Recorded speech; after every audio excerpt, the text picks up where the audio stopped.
Good morning students. आज हम आपका एक नया चैप्टर स्टार्ट करने जा रहे हैं which is the cherry tree. Okay, तो चेरी ट्री जो है एक वंडरफुल स्टोरी है, रस्किन बॉन्ड के द्वारा लिखी गई है ये। और इसमें जो है मतलब नेचर और ह्यूमन बीइंग के बीच में जो रिलेशनशिप होता है उसको एक्सप्लोर करने की कोशिश की गई है। ठीक है, तो स्टार्ट करते हैं story. One day when Rakesh was 6, he walked from the Masuri बाज़ार eating cherries। एक दिन जब राकेश 6 साल का था, वो मसूरी बाज़ार से चेरी खाता हुआ आ रहा था। They were a little sweet, a little sour, small, bright and cherries. वो थोड़ी मीठी थी, थोड़ी खट्टी थी और काफ़ी ज़्यादा ब्राइट थी। Which had come all the way from the Kashmir valley. तो वो जो है कहाँ से आई थी चेरीज? कश्मीर वैली से वो आई थी। Here in the Himalayan foothills where Rakesh lived, there were not many fruit trees। यहाँ हिमालयन मतलब राकेश जो है हिमालय मतलब हिमालय की तलहटी में रहता था। Where Rakesh lived there were not many fruit trees. वहाँ पर जहाँ पर वो रहता था वहाँ पर ज़्यादातर फ्रूट ट्रीज नहीं होते थे। The soil was stony. जो सोयल थी वहाँ की, वो जो मिट्टी थी वो काफ़ी पथरीली थी। And the dry cold wind stunted the growth of most plant. और जो ठंड थी, ठंड के कारण जो है ज़्यादातर जो प्लांट्स की ग्रोथ थी वो रुकी हुई थी। But on the more sheltered slope there were forest of oak and deodar. लेकिन जो ढलान वाली जगह थी वहाँ पर काफ़ी ज़्यादा पेड़ थे। किसके? ओक और देवदार के। Rakesh lived with his grandfather on the outskirts of Mussoorie. Rakesh जो है अपने दादाजी के साथ मसूरी के बाहरी क्षेत्र की तरफ रहता था। Just where the forest began, जहाँ पर जंगल शुरू होता है। Grandfather was retired forest ranger. उसके जो दादाजी थे वो एक रिटायर्ड फॉरेस्ट रेंजर थे। He had a little cottage outside the town. और उनका एक मतलब जो है शहर के बाहर एक कॉटेज हुआ करता था। Rakesh was on his way home from school when he bought the cherries. Rakesh जो है उसके स्कूल से घर की तरफ जा रहा था जहाँ से उसने चेरी खरीदी थी। ही पेड 50 पैसे फॉर द बंच। उसने जो है 50 पैसे दिए थे उसके लिए। It took him about half an hour to walk home and by the time he reach the cottage there were only 3 cherries left. और जो है उसे कम से कम आधा घंटा लगा था जाने के लिए, और जब तक वो पहुंचा था उसके हाथ में ओनली 3 चेरी बची थी। Have a cherry grandfather. उसने बोला दादाजी चेरी खाओगे? He said as soon as he saw the grandfather in the garden. और मतलब उसने जो है जैसे दादाजी को गार्डन में देखा और उसने दादाजी से चेरी खाने के लिए पूछा।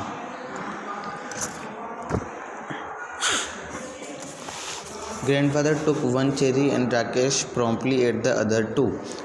ग्रैंडफादर ने 1 चेरी ली और जैसे ही ग्रैंडफादर ने 1 चेरी ली वैसे ही 2 चेरी जो उसके पास बची थी उसने जल्दी से अपने मुंह के अंदर डाली। He kept the last seed in his mouth. और उसने जो लास्ट सीड था चेरी का, सीड मतलब बीज, जो बीज था चेरी का, लास्ट बीज उसने अपने मुंह के अंदर ही रखा। Mouth for some time, rolling it round and round on his tongue until all the tongue had gone. तो उसको जो है वो अपने मुंह के अंदर गोल गोल घुमा रहा था जब तक कि उसका पूरा टैंक जो है ख़त्म नहीं हो जाता। Then he place the seed on the palm of his hand and studied it. और फिर उसने जो है सीड को जो है अपनी हथेली पर रखा और उसके बारे में अध्ययन करने लगा।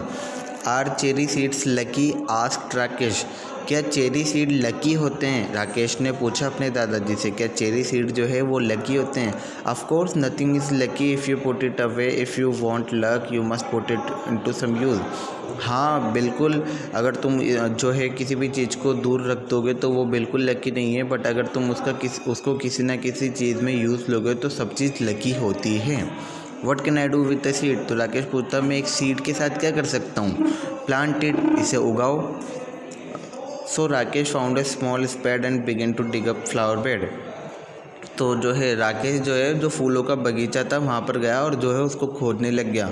हे नॉट देयर, अरे वहाँ नहीं। ग्रैंडफादर ने कहा वहाँ नहीं, जहाँ उसके दादाजी ने गार्डन में फूल लगा रखे थे वहाँ पर वो उसको उगाने चला गया। तो दादाजी ने उसको मना कर दिया कि वहाँ नहीं। I have sown a mustard in the bed, plant it in that shady corner where it won't be disturb. ठीक है, तो वहाँ पर जो है मैंने सरसों उगाई हुई है, तुम जो है इसे शेडी कॉर्नर पर, वहाँ उस शेडी कॉर्नर पर लगा दो, वहाँ इसे कोई भी डिस्टर्ब नहीं करेगा। Rakesh went to a corner of the garden where the earth was soft and yielding. Rakesh जो है गार्डन के कॉर्नर में गया और वहाँ पर जो है अर्थ काफ़ी सॉफ्ट थी और काफ़ी ज़्यादा उपजाऊ थी। He did not have to dig, उसे खोदने की भी ज़रूरत नहीं पड़ी।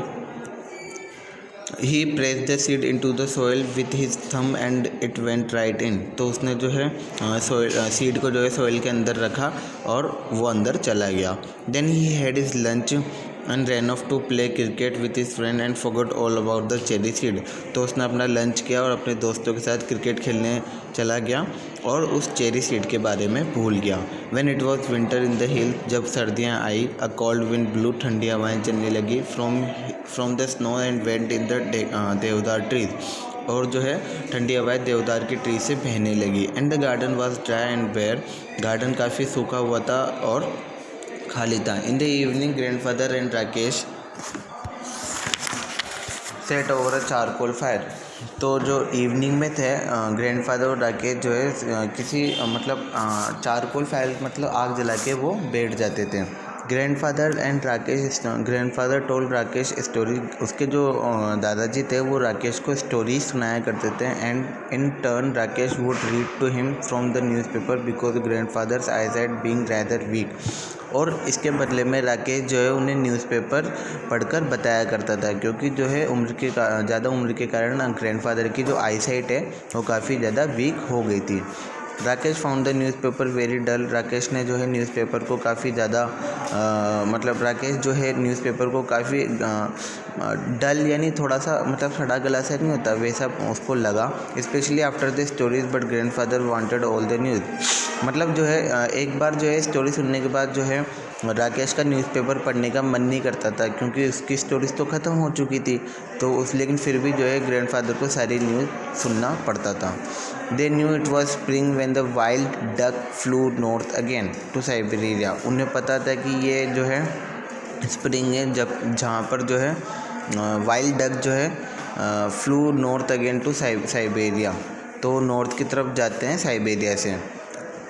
अर्ली इन द मॉर्निंग, जल्दी सुबह, when he got up to chop wood and light a fire, जब दादाजी उठे और लकड़ी काटने के लिए गए, आग जलाने के लिए, Rakesh so the V shaped formation streaming northward and heard the calls of birds clearly through the thin mountain air.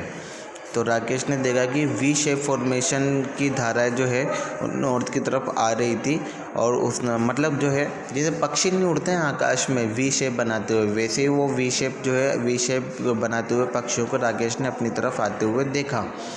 One morning in the garden he bent to pick up what he thought was a small twig and found a surprise that it was well rooted.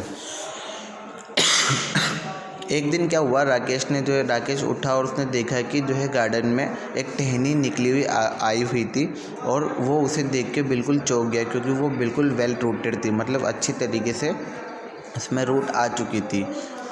He stared at it for a moment, उसने उसे थोड़ी देर के लिए देखा। Then ran to fetch grandfather calling दादा come and look the cherry tree has come up, और फटाफट जल्दी से गया दादाजी के पास और दादाजी को बोला कि दादा देखो दादा, वहाँ पर जो है चेरी ट्री आ चुका है। व्हाट चेरी ट्री, क्या चेरी ट्री? आस्क्ड ग्रैंडफादर ने पूछा। Who had forgotten about it, जो वो खुद भी उसके बारे में भूल गए थे। The seed we planted last year look it's come up, वो सीड जो हमने जो है लास्ट ईयर उगाया था वो आ चुका है। Grandfather bent and looked at the tiny tree, grandfather झुके और जो है उस छोटे पेड़ की तरफ देखने लगे। It was about 4 inches high, ये जो है 4 इंच तक ऊंचा था। Yes it's a cherry tree, हाँ ये एक चेरी ट्री है, सेड ग्रैंडफादर ने कहा। You should water it now and then, तुम्हें जो है इसे पानी डालना चाहिए अब, ठीक है। तो यहाँ तक ये है फर्स्ट पार्ट है। इसका जो सेकंड वाला पार्ट है हम वो नेक्स्ट वाले पोर्शन में पढ़ेंगे, ठीक है। Thank you so much.